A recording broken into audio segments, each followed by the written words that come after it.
Picture the first summer with a new raised bed. The soil is dark and loose. You push your hand into it and it gives way like something alive. The roots go down fast. The plants catch quickly. The harvest that first year is the best you have ever had, and you spend most of it wondering why you did not build the bed sooner. Year 2 is almost as good, maybe slightly quieter. You top it up with compost in spring and the bed responds. Year 3 is when something shifts. The soil still looks fine from above, but the plants are working harder for less. The squash that used to sprawl and produce without asking for anything is dropping flowers before they set. The beans are thin. The lettuce bolts before it fills out. You add more compost. You try a different fertilizer. You water more carefully. Nothing moves the needle. And here is the part that no one talks about when they show you how to build a raised bed. What changed was not something you did or did not do. What changed was something happening underneath the surface. Something that begins in almost every raised bed, in almost every climate, at almost exactly the same point in time. Most raised bed advice stops at construction. Fill it with a good mix, add compost annually, rotate your crops. And that advice is not wrong. It is just incomplete in a way that does not show up until the 3rd year, which is precisely why so many gardeners blame themselves when the decline begins. The truth is that a raised bed, by its very design, creates conditions that work brilliantly in the short term and work against the garden in the long term. Not because the design is flawed, because the biology inside it has a life cycle that almost no one explains. Here is what that life cycle actually looks like, and why understanding it changes everything about how you manage a raised bed from this point forward. Research from soil science departments at institutions including Cornell University and Wageningen University has consistently shown that organic matter in a closed growing system can decline by between 30 and 50% within the first 3 growing seasons without active biological management. And organic matter in a raised bed is not simply food for your plants, it is the physical architecture of the soil itself. It is what creates the pore spaces that roots breathe through. It is what sustains the microbial networks that make nutrients available in the first place. When it goes, the bed does not just get less fertile. It changes structure entirely. Before we go any further, tell me in the comments how many years your raised bed has been running, and whether you have noticed this pattern yourself, because the fix I am going to walk you through works differently depending on where you are in that cycle, and your answer helps me make sure what follows is actually useful to you. What you are about to learn breaks into 3 parts. Part 1 is what is actually happening inside a declining raised bed, below the surface in the places you cannot see from above. Part 2 is the mechanism behind it, the biological process that makes year 1 so productive and year 3 so frustrating. And Part 3 is the one change that restores it, not by adding more of what you have been adding, but by doing something fundamentally different to how the bed is managed going forward. By the end of this, the raised bed decline you have been experiencing will not feel like a mystery anymore. It will feel like a problem with a clear cause and a clear solution. Part 1. What is actually happening below the surface?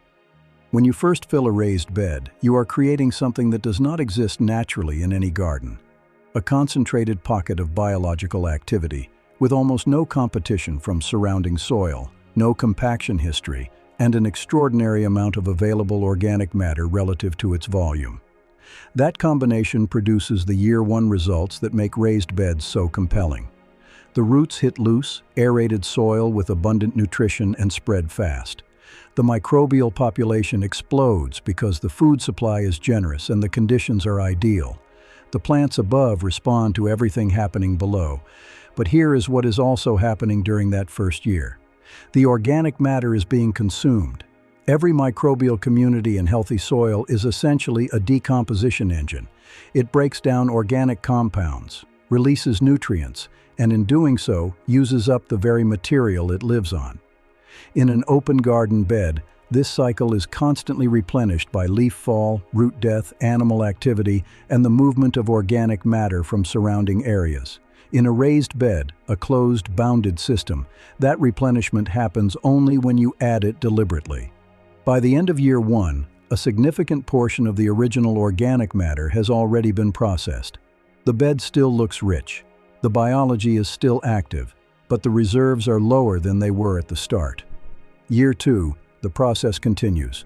The compost you added in spring helps, but a thin annual top dress of compost, the standard advice, replaces roughly what was consumed in the previous 6 months at best. It does not rebuild the reserves. It holds the line. By year 3, the line starts to give way. And this is where the second problem compounds the first, because it is not just organic matter that is declining. It is structure. Soil structure in a raised bed depends on the activity of fungal networks, specifically mycorrhizal fungi, that bind soil particles into aggregates. These aggregates are what give healthy soil its spongy, aerated quality. They are what allow water to move through freely rather than pooling on the surface or running off the sides.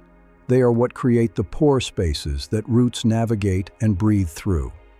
Mycorrhizal fungi form these networks slowly. They are sensitive to disturbance. Every time a raised bed is turned, dug, or heavily disturbed during planting and harvest, a portion of those networks is physically severed. In a small, bounded space like a raised bed, the fungi have limited room to recover before the next disturbance cycle begins.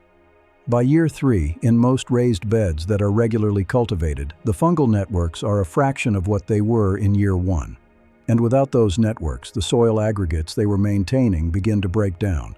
The pore spaces collapse, the soil compresses, the bed that felt alive underhand in year 1 begins to feel dense and resistant. This is the detail that most gardening advice never reaches. And it is the reason that adding more fertilizer, organic or synthetic, does not fix the problem. You are not dealing with a nutrient shortage alone.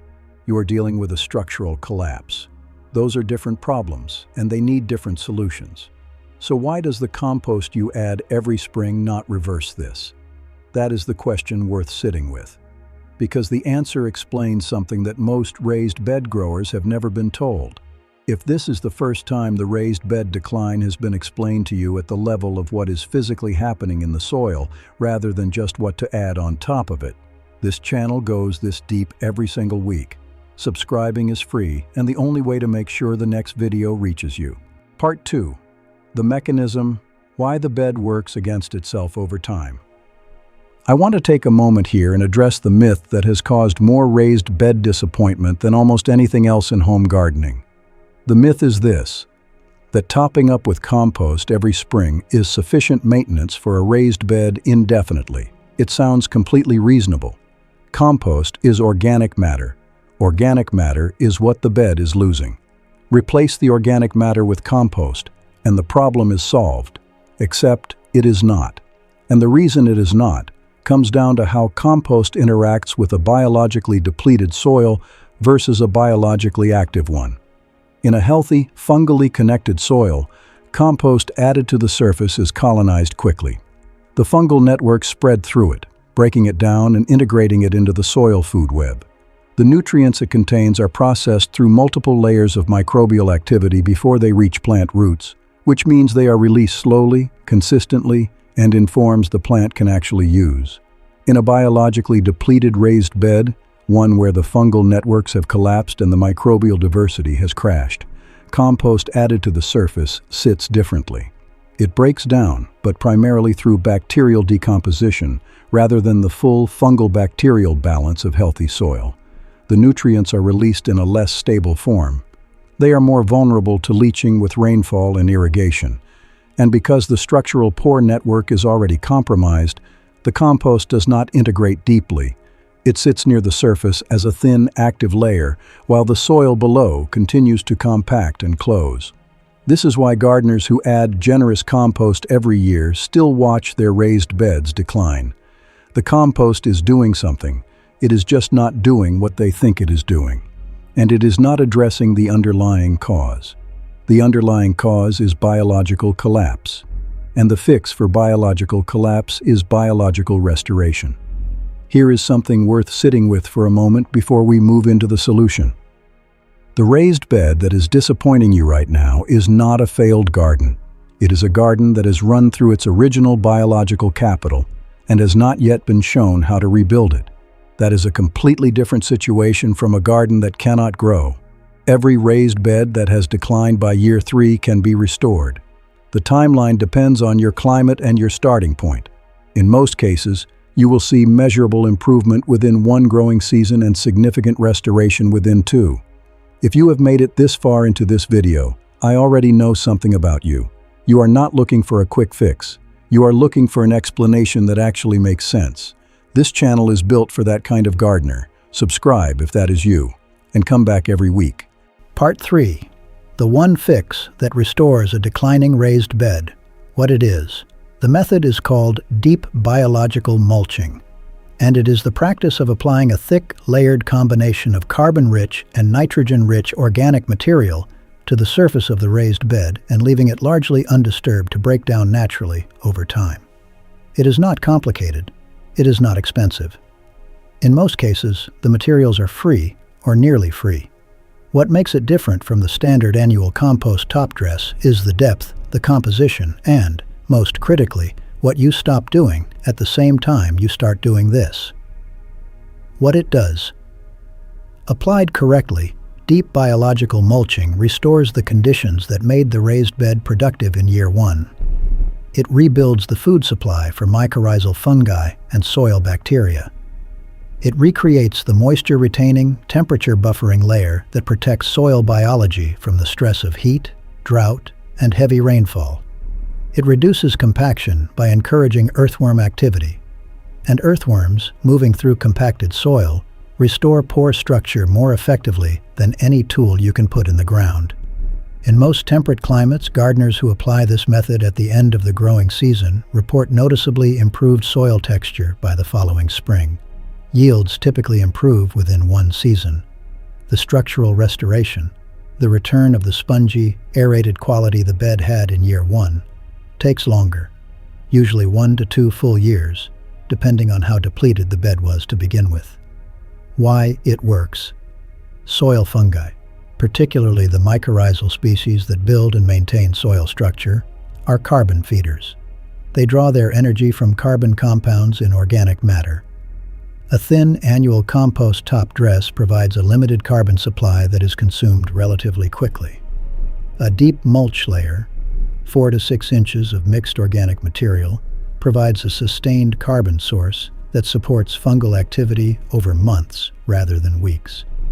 The fungal networks, given adequate food and minimal disturbance, begin to rebuild. As they rebuild, they produce a biological glue called glomalin, a glycoprotein that binds soil particles into the stable aggregates that give healthy soil its structure. Glomalin is one of the most important substances in any productive garden soil, and it can only be produced by living mycorrhizal fungi. No amendment, no fertilizer, and no soil conditioner sold in a bag replicates it. The only way to get glomalin back into a depleted raised bed is to restore the fungi that produce it. How to do it? You apply this at the end of the growing season, once your final harvest is complete but before the ground hardens. Start with a 1 to 2 inch layer of finished compost directly on the soil surface. This is the nitrogen-rich layer. It feeds the bacteria that will work alongside the fungi during the decomposition process. On top of the compost, apply a 3 to 4 inch layer of carbon-rich material. Wood chips from a local tree surgeon work exceptionally well.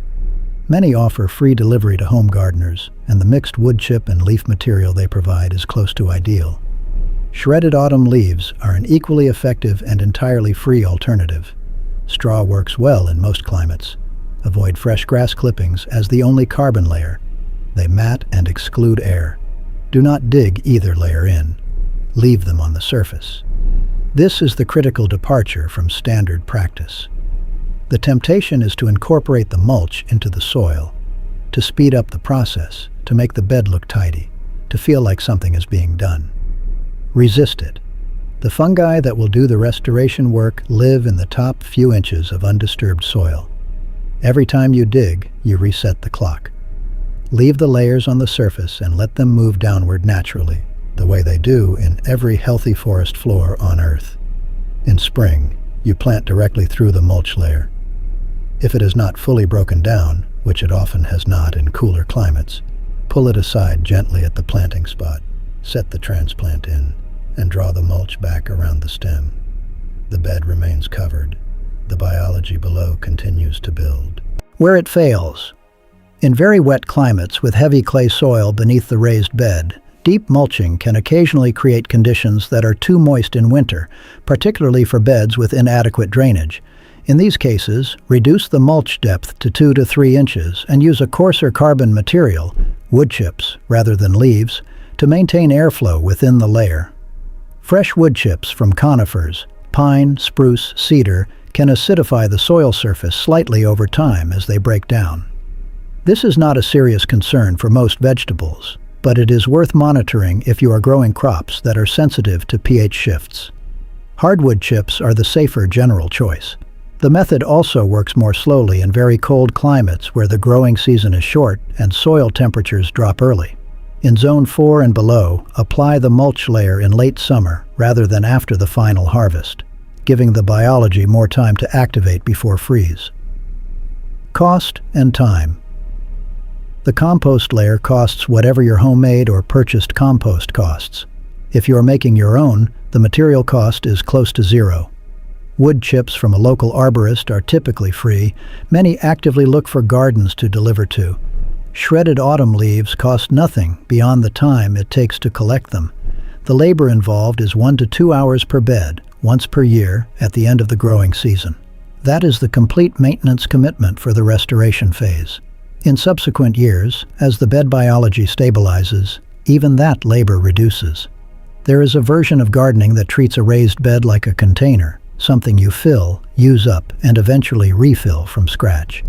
And there is a version that treats it like a piece of ground, something with a living biology that has a past, a present, and a future that you are either building or depleting with every decision you make.